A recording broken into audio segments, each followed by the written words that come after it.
இயற்கையான டேட்ஸ், பாதாம், பிஸ்தா, cash and honey கொண்டு தயாரிக்கப்பட்ட lion date nut bites. AC வாங்கணுமா? நம்ம பூர்விகா அப்ளையன்சஸ் விசிட் பண்ணுங்க. பெஸ்ட் எக்ஸ்சேஞ்ச் ஆஃபர் ECMல ஈஸியா வாங்கலாம் ஏசி. ஐபிசி தமிழர்களுக்கு வணக்கம். இன்றைய சிறப்பு நேர்காணலில் நம்மோடு இணைந்திருக்கிறார் அரசியல் விமர்சகர் ரவீந்திரன் துரைசாமி அவர்கள். வணக்கம் சார். வணக்கம் சர்மா. எப்படி இருக்கீங்க? நல்லா இருக்கும் சர்மா. சீமான் அவர்கள் இப்போ அவருடைய சுற்றுப்பயணத்தை ஒரு பக்கம் அறிவிச்சிருக்காரு. தேர்தல் வரையறையை அறிவிச்சிருக்காரு. ஆல்ரெடி வேட்பாளர்களை ஒரே மேடையில் அறிவித்து வேட்பாளர்கள் பிரச்சாரம் பண்ணவும் போயிட்டாங்க. இந்த முறை சீமானுக்கான அந்த ஸ்பேஸ் தமிழக அரசியல் களத்தில் இருக்குன்னு நினைக்கிறேன். பெரிய அளவு உயரம். எடப்பாடியை பலகீனப்படுத்தி தான் அவர் உயர்ந்திருக்கிறாரு. தரவுகள் இதில் எதுவும் தவறு கிடையாது. தரவுகளோட சொல்கிறேன், நடந்த விஷயத்த சொல்கிறேன். இதில் யாரும் அறிவு நாணயம் உள்ளவங்க யாரும் இதை மறைச்சிட முடியாது. வேணா 2-3 அரசியல் விமர்சன நண்பர்கள் பேரை கூட சொல்கிறேன். வேண்டாம், எல்லாமே என் சகோதரர்கள், நண்பர்கள், என் பாசத்துக்குரியவர்கள். நம்ம கிரவுண்டில் ஒரு பிளேயரும் கூடங்கிறது கூடுதல் பலம் நமக்கு. அந்த இடத்துக்குள்ளே சீமான் ஜெயலலிதா அம்மையார் உயிரோடு இருக்கும்போது 1.1 விழுக்காடு வாக்கு தான் எடுத்திருந்தார். ஜெயலலிதா அம்மையார் மறைவுக்கு பிறகு இன்னைக்கு எடப்பாடி பழனிசாமியை பலகீனப்படுத்தி தான் 8.22 விழுக்காடு வாக்கு எடுத்திருக்கிறாரு. குறிப்பாக சீமான் நகர்ப்புற உள்ளாட்சியில் ஈரோடு கிழக்கில் 1 விழுக்காடு வாக்கு தான் எடுத்திருந்தார். எடப்பாடி பழனிசாமி பாஜகவும் 30 விழுக்காடு எடுத்திருந்தாங்க. பழனிக்குமாருங்கிற ஒரு தேர்தல் ஆணையர் மூலமாக ஸ்டாலின் போட்ட தேர்தல் ஆணையர், தம்பி தமிழ் தேசியத்தின் நிலையை பார்த்தியா, ஒன்றே ஒன்று திராவிடத்துக்கு முன் தமிழ் தேசியம் காணவில்லைன்னு அந்த தோல்வியை கொண்டாடும் விதமாட்டு தேர்தல் முடிவை கிளியர் கட்டாக தேர்தல் ஆணைய சைட்டில் போட்டு நாம் தமிழர் ரொம்ப மோசம் போயிட்டு எல்லா கட்சிகளோட கீழே போயிட்டுங்கிறத ஸ்டாலின் திராவிட தமிழ் தேசியத்தின் நிலைமையை பாருங்கள்னு பெரிய அளவுக்கு அதை எக்ஸ்போஸ் பண்ணார். கிராமப்புற உள்ளாட்சி ரிசல்ட்டை ஸ்டாலின் வெளிப்படுத்தலை. அது கூட நான் அன்னைக்கு விமர்சனம் பண்ணக்கூடிய சிவி சண்முகம் விழுப்புரத்தில் சாதிச்சிருந்தாருன்னு சொன்னேன். எதுனாலும் நம்ம நேர்மையாக நாணயமாக பேசக்கூடிய ஆள் விழுப்புரத்தில் சாதிச்சிருந்தார். அதை ஸ்டாலின் போடலைங்கிறத கூட சொல்லியிருந்தேன். சீமான் பலகீனமாக போனதை ஸ்டாலின் எக்ஸ்போஸ் பண்ணார். ஏன் ராஜீவ்காந்தியும் மனுஷபுத்திரனும் நான் கலந்துக்கிட்டனால, என் தம்பி சீமான் நாம் தமிழர் கட்சி தலைவர் பலகீனமாக போனதுனால என்ன எக்காலமிட்டு கிண்டல் பண்ணாங்க. உண்மையிலே நான் அந்த தேர்தல் முடிவில் அண்ணாமலை பாஜக பணபலத்தோடு 3வது வருவார், எடப்பாடி கொடுக்குற மாதிரி 2 விழுக்காடு வாக்குக்கெல்லாம் தகுதியான கட்சி இல்லை, இன்னும் 5 விழுக்காடை நிரூபித்தார் அண்ணாமலை. அதைத்தான் சொல்லியிருந்தேன். ஆனால் சீமானுக்கு தோல்வியை என்னோட ஒரு தோல்வியாக நினச்சி எக்காலமிட்டாங்க ராஜீவ்காந்தியும் மனுஷபுத்திரனும். நான் அந்த கட்டத்திலே சொன்னேன், கன்ஷினா மாதிரி உள்ளாட்சி தேர்தலெல்லாம் வச்சு சீமானை மதிப்பிடாதீங்க. சீமான் லீடர், உறுதியான லீடர். அவர் பிரச்சாரம் வலிமை கொண்டது, அவர் எடுத்து வைக்கக்கூடிய கொள்கை வலிமை கொண்டது. அதற்கான ரிசல்ட்டை தான் நீங்கள் பார்ப்பீங்கன்னு சொல்லும்போது ஈரோடு கிழக்கில் சீமான் 1 விழுக்காடுல இருந்தவர் 6.3 விழுக்காடு பணம் கொடுக்காம போனார், உயர்ந்தார். ஆனால் 30 விழுக்காடு எடுக்க வேண்டிய எடப்பாடி பழனிசாமி 25 விழுக்காடு தான் எடுத்தார். நான் 24 வரணும்னா 25 வந்தார். அப்பவும் 24 வரும். தூத்துக்குடி, உசிலம்பட்டி, முதுகுளத்தூருங்க எல்லாம் வந்ததுன்னா டெபாசிட் போயிருக்குங்கிற கருத்தை நான் ஓபிஎஸ் மதித்து அந்த இடத்துக்குள்ளே என் கருத்தை சொன்னேன். ஸோ மொத்தத்தில் தன்னோட ஈர்ப்பு சக்தியாலும் திறமையாலையும் எடப்பாடி பழனிசாமியை 5 விழுக்காடு குறைச்சி சீமான் 6.3 வந்தார். எப்படி வந்தாருன்னா, வேலோடும் நூலோடும் பிறந்த கைகோளர் வீர மரபினர் வீரபாகுத்தேவன் திருத்தணி முருகனின் படைத்தளபதி சமூகம்னு சொல்லி செங்குந்தர் சமூக வேட்பாளரை போட்டு செங்குந்தர் சமூகத்தை குளோரிஃபை பண்ணி, இன்னொரு விஷயம் அது எனக்கு உடன்பாடு இல்லை, அருந்தரிய சகோதர தொடர்பான ஒரு விஷயம். ஓகே, அது அவர் கருத்தாக சொன்னார். அது அவருக்கு உரிமை.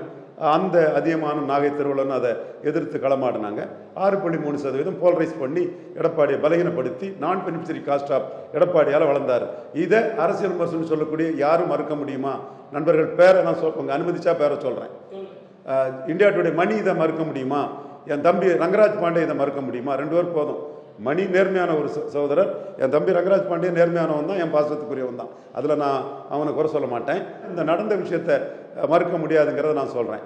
அந்த பின்னடைவை அனுபவிச்சனால தான் தன் லீடர்ஷிப், சீமானுக்கு லீடர்ஷிப்புக்கு முன்னாடி நிற்காதுன்னு பயந்து பதறிக்கிட்டு ஈரோடு கிழக்க களத்தை விட்டு ஓடிட்டார். அதைத்தான் சீமான் களத்தை விட்டு ஓடிய கோழை நாய்கள்னு என்டிஏயும் அடிக்கிறாரு.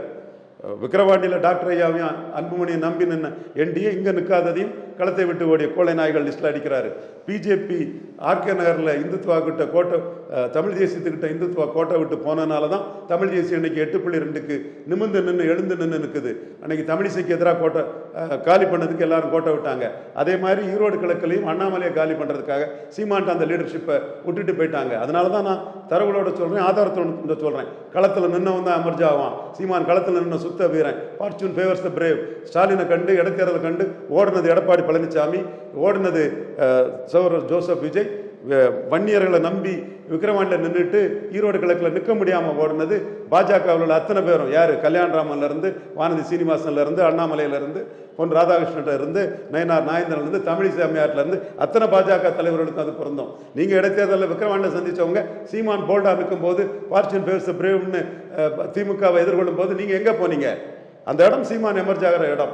இப்படித்தான் கமலஹாசனின் தினகரனின் சீமான் மிஞ்சி போனது. நாங்குநேரி, விக்கிரவாண்டி, வெள்ளூர் இடைத்தேர்தலில் கமலஹாசனும் தினகரனும் களத்தை விட்டு ஓடி பார்ட் டைம் பொலிட்டிஷியன் ஆனதுனால ஃபுல் டைம் பொலிட்டிஷியன் சீமான் எழும்பினார். எடப்பாடியும் ஈரோடு கிழக்கு களத்துக்குள்ள வந்தா சில அவமானங்களும் சில அசிங்கங்களும் வரும்னு களத்தை விட்டு ஓடிட்டாரு. சீமான் ஹரிநாடாரோட நாங்குநேரில் குறைவான ஓட்டு எடுத்தார். ஹரிநாடார் என் தம்பி தான், ஒரு தாதா டைப் தம்பி. ஓகே, அவன் என் மேலே பற்றுதல் கொண்டவன். அவனை நடராஜன் குண்டாசில் போட்டாக்காக தான் நம்மளும் நடராஜனுக்கு எதிரான அரசியல் பண்ணங்கள வரலாறு. என்றாலும் அந்த தம்பியோட குறைவான ஓட்டு எடுத்த போது எவ்வளவு அவமானங்களும் அசிங்கங்களும் சீமானுக்கு ஊடகத்தில் காலையில இருந்து சாயங்காலம் வரை கொடுத்தாங்க. பாக்ஸ் நியூஸ் போடல, ஹரிநாடரோட நாம் தமிழருக்கு வாக்கு குறைவுன்னு களத்தில் நின்னான். ஃபுல் டைம் பொலிட்டிஷனாக நின்னான், சாதிச்சான். எடப்பாடி வந்து களத்தில் சீமான் ஏறுவார், நம்ம அசிங்கப்பட்டுருவோன்னு 23 விழுக்காடு ஆற்றல் அசோக்குமாரை வச்சு எடுத்த எடப்பாடி பழனிசாமி 8.3 விழுக்காடு எடுத்த சீமான் 5 விழுக்காடு உயர்வார், நம்ம கீழே போயிடுவோன்னு பயந்து ஓடினார். இதுதான் 2026 பேசும். சீமான் எழும்புவார். எடப்பாடியை பலகீனப்படுத்தி தான் சீமான் எழும்பியிருக்கிறாரு. மீண்டும் சீமானுக்கு லீடர்ஷிப் எடப்பாடி பழனிசாமி லீடர்ஷிப்பை பலகீனப்படுத்தும். நயவஞ்சக நரிகள் உண்மையை மறைக்கிறாங்க. ஸ்டாலின் அவர்கள் சீமானை என்னவா கன்சிடர் பண்றாருன்னு நீங்க நினைக்கிறீங்க? ஸ்டாலின் அவர்களுடைய மதிப்பீடு நாம் தமிழர் பத்தி, சீமானை பத்தி என்னவா இருக்கு? பேசுனா சீமான் எழும்பிடுவாருன்னு ஸ்டாலின் நினைக்கிறாரு. அது ப்ரூடன்ட் ஸ்ட்ராட்டஜி தான். கில்லிங் இன் சைலன்ஸ் தவிர எதை பேசினாலும் சீமானுக்கு லாபம். இப்போ அருந்ததியர், பறையர் தேவேந்திரர் பிரியாரிட்டி ரெசர்வேஷனில் சீமான் பெரிய இஷ்யூவாக எடுத்து பண்ணுறாரு. 5 விழுக்காடு என் மக்களுக்கு உயர்த்தி கொடுங்கிறாரு. அதை கடினமாக போலரைஸ் பண்ணுறாரு. அதை மறுத்தோ எதிர்த்தோ ஸ்டாலின் பேசுனா, முதல்வர் பேசிட்டா சீமானுக்கு அது பறையர் தேவேந்திரர்கள் மத்தியில் பெரிய பப்ளிசிட்டி ஆயிரும். அதனால அவர் பாசிட்டிவாக அருந்ததியர்களுக்கு வாழ்க்கை தரத்தை உயர்த்தினதுக்கு, அவங்க கல்வி வேலை வாய்ப்பை உயர்த்தினதுக்கு அந்த பட்டியலெல்லாம் கொடுத்து அருந்ததியர்களும் பிற தெலுங்கு தாய்மொழி மக்களையும் கன்சால்டேட் பண்ணுற இதை பண்ணுறாரே தவிர சீமான் பறையர் தேவேந்திரர்கள் வேளாளருக்கு 5 விழுக்காடு உயர்த்தி கேட்குறாருன்னு பேசினா பெரிய பப்ளிசிட்டி ஆயிரும். ஸோ அதில் கில்லிங் இன் சைலன்ஸ் பண்ணுறாரு. ஸோ கில்லிங் இன் சைலன்ஸ் தான் சீமானுக்கு எதிரான சரியான வீகம். சீமானை பற்றி என்ன நீங்கள் எதிர்த்து பேசினாலும் சீமான் யாருக்காக நிற்கிறார், எதற்காக நிற்கிறாருங்கிறது வெளியே வரும்போது சீமானுக்கு அது பலமாயிரும். ஸோ கில்லிங் இன் சைலன்ஸ் தவிர என்ன பேசினாலும் சீமானுக்கு லாபம். இந்த தேர்தலில் என்ன மாதிரி ஸ்ட்ராட்டஜியை வந்து அவர் முன்னெடுத்தா குறைஞ்சபட்சம் கடந்த முறை வாங்கின 8.22% வந்து தக்க வைக்க முடியும்? 17 விழுக்காடு வரை வரும். சோசியல் போலரைசேஷனை பண்றாரு. போலரைசேஷன் என்னன்னு தெரியாத என் தம்பி சர்மா உட்பட, இந்த களம் என்ன, ரியாலிட்டி என்ன, அண்டர் கரண்ட் என்னன்னு தெரியாத என் தம்பி சர்மா உட்பட சீமானை வந்து உரிய இடத்துக்குள்ள நீங்க மதிச்சு பார்க்கல. நான் பார்க்கிறேன், இங்க போலரைசேஷன் தான் வரும். பறையர் தேவேந்திர வேளாளர் தமிழ் சமூகங்கள் சீமான்ட்ட கன்சால்டேட் ஆக வாய்ப்பு இருக்குது, அல்லது வாக்கு வங்கி அவங்க வாக்கு சீமானுக்கு உயர வாய்ப்பு இருக்குது. அருந்ததியர், போயர், ஒட்டர், தொட்டிய நாயக்கர், நாயுடு போன்ற சமூகங்கள் வந்து ஸ்டாலின்ட்ட கன்சால்டேட் ஆக வாய்ப்பு இருக்குது. ஸோ இந்த பிரியாரிட்டி ரெசர்வேஷன் ஸ்டாலின் வர்சஸ் சீமான் தான். அது மாதிரி இலவசங்கள் எதிர்ப்பு ஸ்டாலின் வர்சஸ் சீமான் தான். பெண்கள் வாக்குகள், இலவசத்துக்கு ஆதரவான வாக்குகள் கொடுத்துட்டு இருக்கக்கூடிய ஸ்டாலினுக்கு கன்சால்டேட் ஆக வாய்ப்பு இருக்கு. இலவசங்கள் நாட்டுக்கு கேடுன்னு சொல்லக்கூடிய சீமான்ட்ட 18 விழுக்காடு என்டிஏ வாக்குல ரேவடி கல்ச்சருக்கு எதிரான வாக்குகள் சீமான்ட்ட கன்சால்டேட் ஆக வாய்ப்பு இருக்குது. பிராண்டி விஸ்கி கூடாதுன்னு சீமான் சொல்லும்போது அந்த பிராண்டி விஸ்கி மது பிரியர்களுக்கான வாக்குகள் ஸ்டாலின்ட்டே தங்குறதுக்குள்ள வாய்ப்புகளும், அதுக்கு எதிரான வாக்குகள் வந்து சீமான்ட்ட கன்சால்டேட் ஆகக்கூடிய வாய்ப்பு இருக்கு. பன்னூர் ராமச்சந்திரன் போன்ற பன்னூர் ராமச்சந்திரோட அவுட்ரேட்டட் பொலிட்டிஷியனுக்கு இது தெரியாது. ரவீந்திர துரைசாமிக்கு தெரியும். சொல்றோம், யார் சொல்றது சரியாகுதுன்னு 26 பார்க்கலாம். இன்னும் எடப்பாடி கிட்ட 4.3 விழுக்காடு எடுத்த பாமக கூட்டணி பேருக்கு சீமான் அந்த வாக்குகளும் எடப்பாடிக்கு எதிராக விழுந்த வாக்குகள், சீமானுக்கும் எதிராக விழுந்த வாக்குகள், ராமதாஸுக்கும் அன்புமணிக்கு விழுந்த வாக்குகள். அந்த வாக்குலையும் குறி வச்சு ஜெயலலிதாவால் இன்னைக்கு வீரப்பனை என்கவுண்டர், ஜெயலலிதா கட்சியினரால் இன்னைக்கு வீரப்பனை என்கவுண்டர் பண்ண சரின்னு சொல்லிட முடியுமான்னு சீமான் ஆணித்தரமாக கேட்கிறாரு. வீரப்பனை வனக்காவலன்றாரு. ஜாதிவாரி கணக்கெடுப்பை எல்லாரும் இஷ்யூ எடுக்கும்போது சீமான் அதில் எம்ஜிஆரே அடித்து அந்த இஷ்யூ எடுக்கிறாரு. மலையாளி மேனன் எம்ஜிஆர் தன் ஜாதி எவ்வளவு தெரிஞ்சிடணும்னு ஜாதிவாரி கணக்கெடுப்பு நடத்தலைங்கிறாரு. நீ ஜாதிவாரி கணக்கெடுப்பு நீ வேணும்னு சொல்லக்கூடிய எடப்பாடி பழனிசாமி எம்ஜிஆர் காலா பேசுறாரு. விஜய் எம்ஜிஆரை ஊண்டுகோலா எடுத்துட்டு பேசுறாரு. அப்போ ஜாதிவாரி கணக்கெடுப்பு இஷ்யூவில் எம்ஜிஆரை அடித்து இஷ்யூ பெருசு, வண்ணார் நாவிதர் புயர் போன்ற சமுதாய எழுச்சியையும், முத்திரையர் யாதவர் செங்குந்தர் உடையார் விஸ்வகர்மா போன்ற சமூக எழுச்சியையும், வன்னியர் போராட்டத்தை கொச்சப்படுத்ததுக்கு ஜாதிவாரி கணக்கெடுப்பு நடத்தாமல் என் தமிழ் மக்களுக்கு அநீதி இழைத்தவர் எம்ஜிஆர்னு சொல்லி எம்ஜிஆரை அடிச்சு நிற்கிறார். இந்த இடம் தான் ஃபார்ச்சூன் ஃபேவர்ஸ் த பிரேவ்னு சீமான் நான் சொல்கிறேன். இந்த கன்சல்டேஷன் சீமான் தெளிவாக பண்ணுறாரு. அது 17 விழுக்காடு வாக்கு வர சீமானுக்கு போகும். மற்றவங்க இது தெரியாமல் கிணற்று தவளையா தன் பூனை கண்ணை மூடிட்டா பூலகம் இருண்டுருங்களா எண்ணத்தில் அண்டர் கண்ணில் என்ன இருக்குது, என்ன இஷ்யூஸ் மேலே வரும்னு தெரியாமல் பேசுகிறாங்க.